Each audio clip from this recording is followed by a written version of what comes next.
لو أنزلنا هذا القرآن على جبل لرأيته خاشعا أنزلنا هذا القرآن على جبل لرأيته خاشعا أنزلنا هذا القرآن على جبل لرأيته خاشعا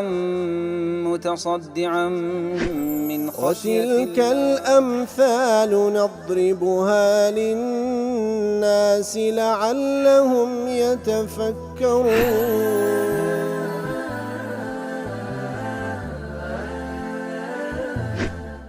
الحمد لله والصلاة والسلام على رسول الله وعلى آله وصحبه ومن والاه. السلام عليكم ورحمة الله. برزان خوش حالم لواني حفصة حفتا وحفت لواني كان تفسير قرآني في روزبيم وخزمتان بس رزامن رب العالمين وهوادان مئوي آزي السودي لور بقرن. أعوذ بالله من الشيطان الرجيم. بسم الله الرحمن الرحيم. إنكم لتأتون الرجال شهوة من دون النساء بل أنتم قوم مسرفون. والله وكو خوش وستان لواني راب الرجل خزمة دوات بيروز داوين لقصي قوم لوط عليه الصلاة والسلام كاتك واخواي قورباسي أو بيغمبر برزمان لو ذكا نيردلال بولا أو قوم لباشي قضية توحيد كوابان جان ذكا قضية توحيد أو ذا زیاترش ترکیز لەسەر ئەو فاحشەیە دەکات کەوان پێی مبتەلا بوون قەزیەی نێربازی. ئیتر خوای گەورە سوبحانەهو وتەعالا لەسەر زمانی لوط لۆمان دەجێڕێتەوە پێیان دەفەرمی ئەنگۆ فاحشەیەک ئەنجام دەدەن کەوا هیچ کەسێک لە پێش ئەنگۆ ئەنجامی نەدایە ئەویش کە بریتە لەوەی کەوا پیاو دێتە لای پیاوی بەبێ ئەوەی کەوا ئەسڵ وا پیاو بستە لای ئەفرەت بەڵکو ئەنگۆ کەسانێکی مسرفن بل أنتم قوم مسرفون. وكولا تفسير قاسمي دله إضراب عن الإنكار إلى الإخبار عنهم كواتا بيت قالوا كوا جملة كي بيشتري وكو إنكار كردني أو قضية كوا أنجو أنزامي دن أو زار إخبار وتبين رادقيني كوا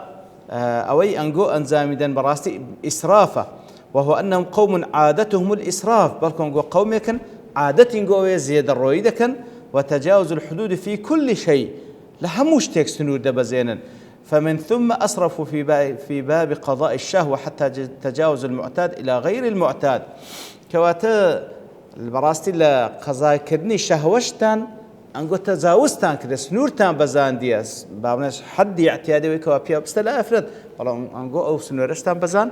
دسنا لاي بياوان بل أنتم قوم مسلمون وكل ما عاش تفكر دله تفصح هذه العبارة عن مطوي لم يصرح به في اللفظ دليل دا أو عبارة دي أرشتيتشي شارع وشي داك وبالتصريح باس نكره بلام يمكن استخراجه بالتدبر ذكره دربيني بابير كرنوا وإيش أوي إن لوطا عليه السلام لما شدد الإنكار عليهم بالشأن قبيحة إتيانهم رجال شهوة دون النساء كاتك لوط عليه الصلاة والسلام زور بتوندي إنكاري أو قباحتي ذكا كوان أنزامي الدن لابد أن يكونوا قد قالوا له لبرامبر دلواني وأنج قلت بيان لسنا الوحيدين بين الأمم والشعوب الذين يمارسون إتيان الرجال قضاء شهواتنا خو أما هاد أمانين بابا خلشي دي كجوا هذا كاد لواني وهان قلت بي لويا فقال لهم لوط عليه الصلاة والسلام بل أنتم قوم مسرفون أي في ممارسة هذه الفاحشة القبيحة حتى تفوقتم فيما على من سواكم كواتا أو ديار أو الرأي عبد الرحمن بن حبر نكي ميداني وكلواني راوج باس ماكن كأو دليتن ما سبقكم من أحد من العالمين لبيشوانج هبوا بلام بو درجة وبو كيفية وبو شوازي نبوا كوا همو قومك بقشتي همو خريشي أو كار قيزة ونبن بأشكراج وكل آتي ديك أخوي يقول باز زكاة وتأتون في ناديكم المنكر بأشكراش أنزاميان ددا يتر أنقو راستك أجر أوان بلين لبيش مش كسانك أو شيء أنزام دا خو هر أمانين دفرمي أنقو مسرفن أنقو سنوركان تان بزان هيت كسيق وكون قوينا كرديا نلواني بيشو تنواني كمعاصر لقال أنقو بروي الإسراف تجاوز الحد المحتمل فإذا كانت المعصية الشاذة موجودة في أمة بنسبة 20% إلى 30 فإن الأمة بمجموعها لا تعتبر مسرفة كانت لبروي أقل قوم كاين ديكا بنسبة بزل سطا ياسيد سطا لا قومك أنزام درابيتان أو خو أمتك هم بمسرف أنزام نادرة بەڵام إذا كان موجود بنسبة 60% من أفراد إلى 70%، بەڵام ئەگەر لە ئەر ئومەتێک فاحشەیەک بنسبة 6% 7% أو أمة خارج يوبون، تعتبر هذه الأمة مسرفة في هذه المعصية الشاذة. أمة بقشتي وصف ذكري بويكوا إسرافي كرديا. وما كان جواب قومه إلا أن قالوا أخرجوهم من قريتكم، أخرجوهم من قريتكم إنهم أناس يتطهرون. لو الله دكاتك ولود عليه الصلاة والسلام بان جان دكاك وأخوان خاونك ولو فاحشة ولو منكروا لو اشتقي زونك وانا زامدا لو الله داوان هيج ولا مشان نبو إلا أو نبيك وقتيان لوط عليه الصلاة والسلام لقال أوانك إيمانيا بينا دريان بكن لشار ولاتك إخوتان لبرسي لبن أوان كساني كان يتطهرون خويا باق رادقرن لو زريمي سبحان الله يعني خو باق رادقرتن لا لاشتقي زون للاي كساني شي منحرف أو زريمي أصل أو كسدر بكره. وما كان جواب قومه أي المستكبرين في مقابلة نصحه. وكل تفسير قاسمي ذلك واتا وڵامی کەسانێکی مستكبر و خۆ بە گەورەزان لە مقابل ئەو نەسحەتێکە ئەو دایانی کرد جوابەکەیان چ بوو؟ إلا أن قالوا أخرجوهم أي لوطا والمؤمنين معه. لوط عليه الصلاة والسلام لەگەڵ ئەو ئیمانداران کە لەگەڵیدا دەربکرێن لەو شار وڵاتە من قريتكم أي بلدكم لشار وڵات خۆت وەکو زمەخشەری دەڵێ يعني ما أجابوه بما يكون جوابا عما كلمهم به لوط عليه السلام من إنكار الفاحشة وتعظيم أمرها ووسمهم بسمة الإسراف الذي هو أصل الشر كله. كواتا أوان وڵامی لوطیان نەداوە عليه الصلاة والسلام کاتێکەوە دەفەرمی ئەوەی ئەنگۆ دەیکەن ئەو فاحشەیە قەزەیەکی منکەرە شتێکی زۆر قێزەونە ئەنگۆ تەجاوزتان کردێ و ئیسرافتان کردێ وەڵامیان نەداوە، ولكن جاءوا بشيء آخر لا يتعلق بكلام ونصيحته. كواتا بلام وڵامەکەی ئەوان بە شێوازێک کە هیچ علاقەی بە وەڵامی پرسیارەکەی لوط نییە عليه الصلاة والسلام، بەڵکو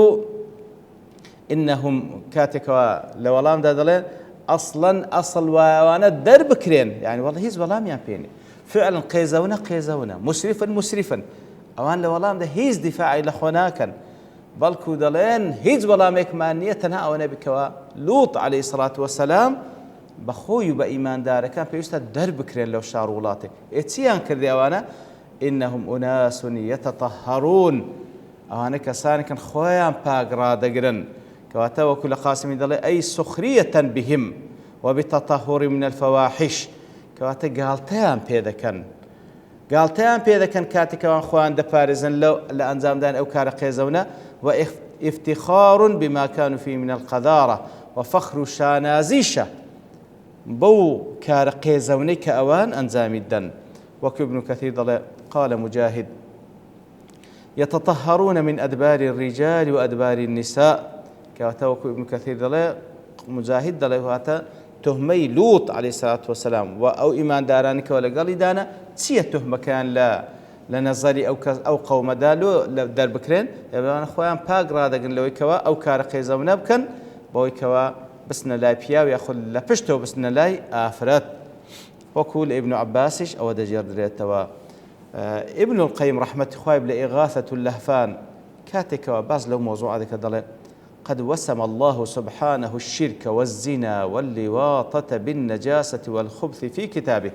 دەفەرمی ئەگەر تەماشای قورئان پیرۆز بکەین خوای گەورە باسی لە شرک و باسی لە زینا و هەروها باسی لە عەمەلی قەومی لوط کردێ وەصفی کردیە ئەو کارانەی هەموو وەصف کردێ بەچی؟ بالنجاسة والخبث، وەکەوە ئەوانە ئەو کارانە شرک و زینا و عەمەلی قەومی لوط ئەوانە نەجس و پیسن، ئەو کارانە کاری قێزەونن. وإن كان مشتملا على ذلك غير أو جناحاناش أين لواني خباثة تدا بلام بتايبتي الشرك والزنا عمل قوم لوط إخوائي جور بنزاسة وببيس وصف كردية. وكذا فرمي أيها الذين آمنوا إنما المشركون نجس يا أيكم اللي برواداران بالتأكيد بزانا حصرا مشركة كان نجسا بيسا بروي عقيدة كان بيسا وهروها درباري باوني أو كار قيزونك وقوم لوط دەکە ولوطا آتينا حكما وعلما ونجيناه من القرية التي كانت تعمل الخبائث. تماشاك عين لسورة الأنبياء كواتا وصف قوم لوط دكابوي كواتا تعمل الخبائث أو كارقيزون بيسا أنزام ددن. وهروها ضلي كاتك وقوم لوطيش داني لوط درب كانت سدلن أخرجوا آل لوط من قريتكم إنهم أناس يتطهرون. لوط أواني إيمان دارن داريا مكان لو ولاتي لبري أوانا كسانك خويا باك رادقرن فأقروا مع شركهم وكفرهم أنهم هم الأخباث الأجناس وأن لوطا وآله مطهرون من ذلك باجتنابهم له. فاتهم بخواش يعني اعتراف دكان كوا هرتسند مشرك وكافريشن اعتراف دكان كوا لوط عليه الصلاة والسلام لقل أو إيمان دارن كوا إيمان أوان خويان لبيسي دا باريزن فاتهم بخويان بيسنو كاري قيزون أنزام ددن. وقال تعالى في حق الزنات وهروا درباري كسانشي الزنا كرش خواهي قرد فالموكو سورة النور الخبيثات للخبيثين والخبيثون للخبيثات كواتا آفرتو بياوي بيس لبو يكترن أواني كوا بيسن وكو يكتر زنا لقل يكتري لكن لبياو لآفرات كواتا هردو شاناو لنا خبيث لبروي كاركان بيسا.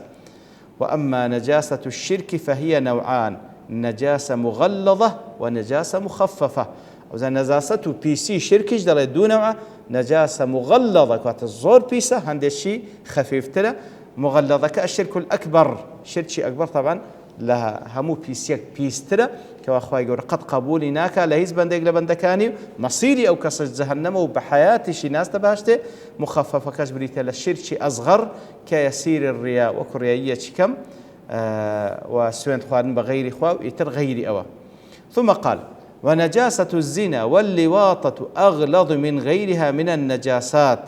كواتا بيسي زنا كردنو أنزام داني نيربازي تنترى وخرابترى لغير قناها كان كهموي بيسن بلام أو دوا لناو همو قناهان بيسترن من جهة أنها تفسد القلب وتضعف توحيده جدا. سبحان الله.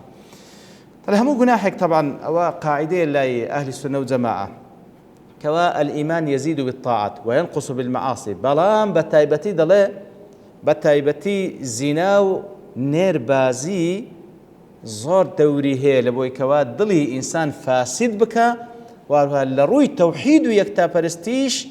لا وازب كاتن. ولهذا أحظى الناس بهذه النجاسة أكثرهم شركا. لو يتمشى أو كوا زور خريج أو كارانة أو كسيك كوا لهم كسيك مشرك ترى. فكلما كان الشرك في العبد أغلب كان هذه النجاسة والخبائث فيه أكثر. هرتسند بند الزياتر توشي عقيدة الشرك بو بالزياتر خريجي أو كارقي زونانية لا زنا ولا نيربازي. وكلما كان أعظم إخلاصا كان منها أبعد. فبيت سوانا هرتسند إخلاصي لبو خواي قولو يكتا برستي زياتر بيتن دور ترى لو كارقي زونانا. وكخواي قول درباري يوسف دفرمي عليه الصلاة والسلام كذلك لنصرف عنه السوء والفحشاء إنه من عبادنا المخلصين. كاتك وامرأة العزيز ديوتن أو كار فاحشة لقال أنزام بدا حاشاه خواي قول دفرمي إما أو من باراس لبروي كسيك بو يوسف عليه الصلاة والسلام من عبادنا المخلصين كواتا درزيشي برزي لإخلاص بدس هنا بلوية أو كار زور دورة لكسيشي مخلص أزاوكو دلي. فإن عشق الصور المحرمة نوع تعبد لها كواتا عاشق بوني بياول بو آفرت كوا باولين زياتر عاتن لبين غير جنوميردي أو اشتروا داداتا عاشق بوني بيني بياو آفرت أو زاوكو دي الصور المحرمة كوا فعلا نايو لنا صور لبروي فعلا هر بابلين ديمنو شكله يتر عاشق بوني بياو آفرد لبو يكتري كوا بحرام وعاشق يكتر دبي نوع تعبد لها زورك لبن دات كردن لبو يكتري بل هو من أعلى أنواع التعبد. بركو دليل لهمو زوركاني بندات كردن برستر ولا سيما إذا استولى على القلب وتمكن بتايبتي أجر أو عشقة الصلاة بسردل دا قرتو زي خوي كردوا وصار تتيما تتيمتي التعبد فيصير العاشق عابدا لمعشوقه. يترواي ليدتن كسي عاشق معشوقەکەی خۆی دەپەرستی وكثيرا ما يغلب حبه وذكره والشوق إليه وسعي في مرضاته على حب الله وذكره سبحان الله حتى وايلي ديتن ئەو کەسە بە حسابەکە مسلمانیش بێتن بەڵام خۆشەویستی معشوقەکەی و هەوڵدان لە بۆ بەدەستهێنا ڕەزامەندەکەی گەورەترە و زیاتر لە ناو دڵ و دەرونی لەوەی کەوا هەوڵ بدە خۆشەویستی خوا و هەوڵدان لە بۆ مەرضات و بەدەستهێنانی ڕەزامەندی خوای گەورە لەسەر ئیتر دیارە هێشتا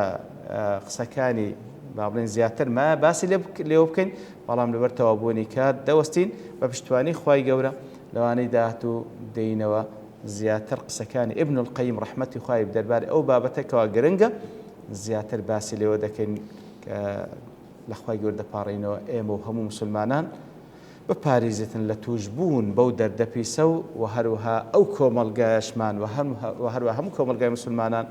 لە هەموو زۆرێک لە زۆرەکانی شرک و ئەنواعی فاحشە و ئەنواعی کاری خێزەوەن پاک بکاتەوە وصلى الله وسلم على نبينا محمد وعلى آله وصحبه أجمعين وآخر دعوانا الحمد لله رب العالمين. لو أنزلنا هذا القرآن على جبل لرأيته خاشعا أنزلنا هذا القرآن على جبل لرأيته خاشعا أنزلنا هذا القرآن على جبل لرأيته خاشعا متصدعا من خشية وتلك الأمثال نضربها للناس لعلهم يتفكرون